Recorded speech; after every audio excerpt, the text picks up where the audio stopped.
Legenda Tangkuban Perahu. Dahulu kala di Jawa Barat, hiduplah seorang putri cantik bernama Dayang Sumbi. Ia sangat gemar menenun kain di teras istananya yang tenang.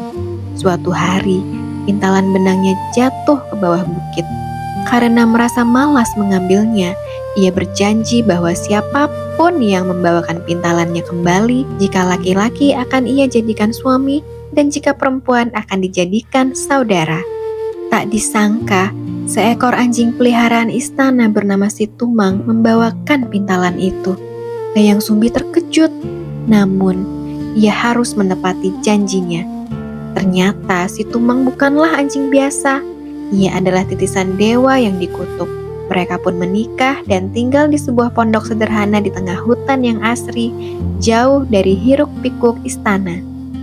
Waktu pun berlalu, dan mereka dikaruniai seorang anak laki-laki yang kuat dan tampan bernama Sangkuriang. Sangkuriang tumbuh di hutan tanpa mengetahui bahwa Si Tumang adalah ayahnya. Setiap hari, ia pergi berburu ditemani oleh Si Tumang yang setia. Sangkuriang sangat ahli menggunakan panahnya untuk mencari hewan buruan di tengah lebatnya pepohonan. Suatu hari, Sangkuriang merasa kesal karena tidak mendapatkan satu pun hewan buruan. Ia memerintahkan Si Tumang untuk mengejar seekor rusa, namun Si Tumang menolak.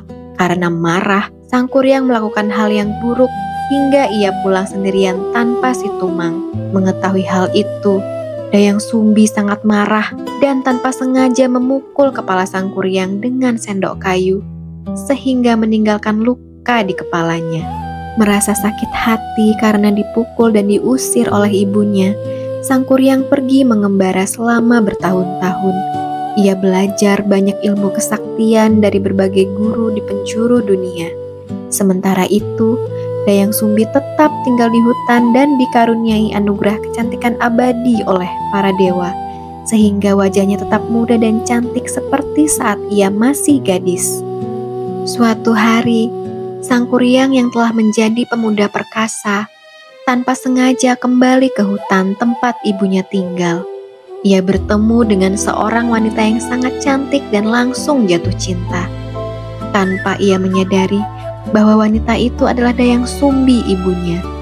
Dayang Sumbi pun terpesona dengan kegagahan Sangkuriang, dan mereka sepakat untuk segera menikah.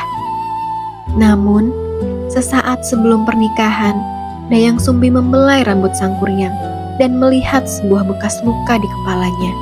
Ia teringat pada putranya yang hilang bertahun-tahun lalu. Sadarlah ia bahwa pemuda ini adalah Sangkuriang. Dayang Sumbi mencoba menjelaskan kebenarannya. Namun Sangkuriang yang sudah dibutakan cinta tidak mempercayainya dan tetap ingin menikahinya. Dayang Sumbi mencari cara untuk membatalkan pernikahan itu.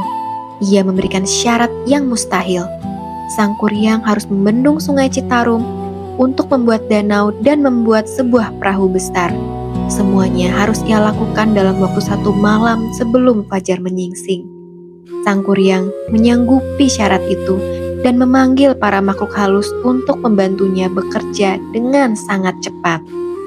Melihat pekerjaan Sangkuriang hampir selesai, Dayang Sumbi menjadi panik. Ia berdoa kepada para dewa dan membentangkan kain sutra merah di ufuk timur agar terlihat seperti fajar. Ia pun memerintahkan warga desa untuk menumbuk padi agar ayam jantan berkokok. Mendengar kokok ayam, para makhluk halus ketakutan dan pergi meninggalkan pekerjaan mereka yang belum selesai sepenuhnya. Sangkuriang sangat marah karena merasa dicurangi. Dengan kekuatannya, ia menendang perahu besar yang sedang dibuatnya, sehingga terbang jauh dan jatuh tertelungkup. Perahu itu kemudian berubah menjadi sebuah gunung besar yang kini kita kenal sebagai Gunung Tangkuban Perahu. Dayang Sumbi hanya bisa menatap dari kejauhan dengan penuh penyesalan atas takdir mereka. Mau papa dan mama mendongeng cerita apa lagi? Tulis di komentar ya.